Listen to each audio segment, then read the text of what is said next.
Hello, welcome back to another video. My name is Gemma and today I'm going to be reviewing The Safekeep by Yael Van Der Wouden. That was tricky for me to say, which is a book, a long-listed book for 2024, and it's my fifth from the long list.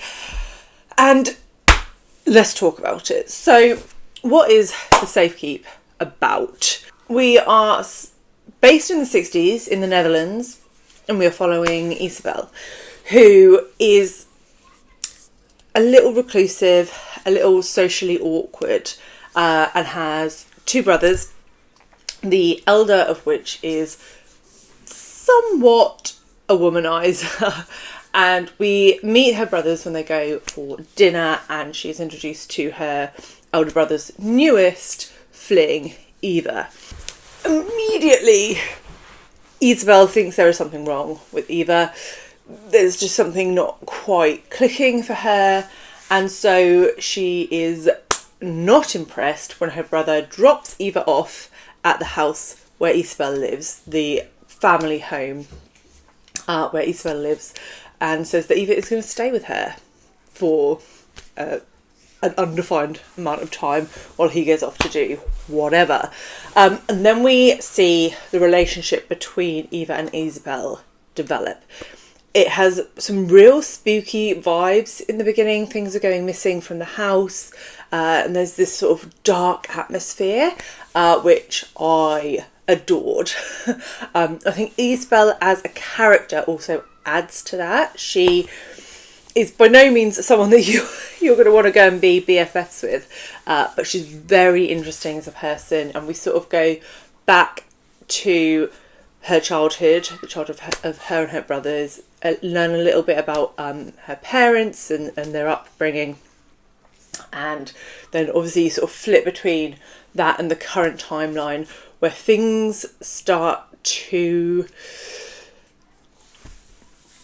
develop in ways that I'm not gonna share, because I didn't know really anything about this book before I went in. I knew that it was sort of World War II set in the Netherlands, but obviously we are looking back at World War II from the 60s, so there isn't a huge amount of World War II in it, though it is an integral part of the plot.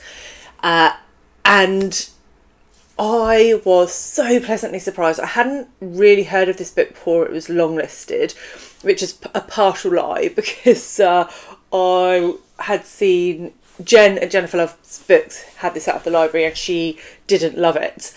So I was like, oh, I should definitely try that, because we have opposite reading tastes. And so I had seen it, but I hadn't really seen it within the sphere of Booker potential books. And this is the kind of book that makes me really glad that I read the long list, because I definitely wouldn't have picked this up otherwise, or it would have been very far down on my TBR. But obviously this skyrocketed to the top and I inhaled this book. I listened to this on audio. The audio was pretty good. I wouldn't say it was outstanding, but it was pretty good. And the narrator certainly brought to life the sort of darkness and angstiness of the characters, and I think that was really what made me love this book. There is some mystery elements in the plot to do with like the things going missing from the house. So if you like mystery, if you like historical fiction, if you like character-led books, but also if you like that sort of mystery plot that's going to pull you through to the end, I think you will like this a lot. So really I've just described every reader imaginable, and I think this is generally getting universal praise.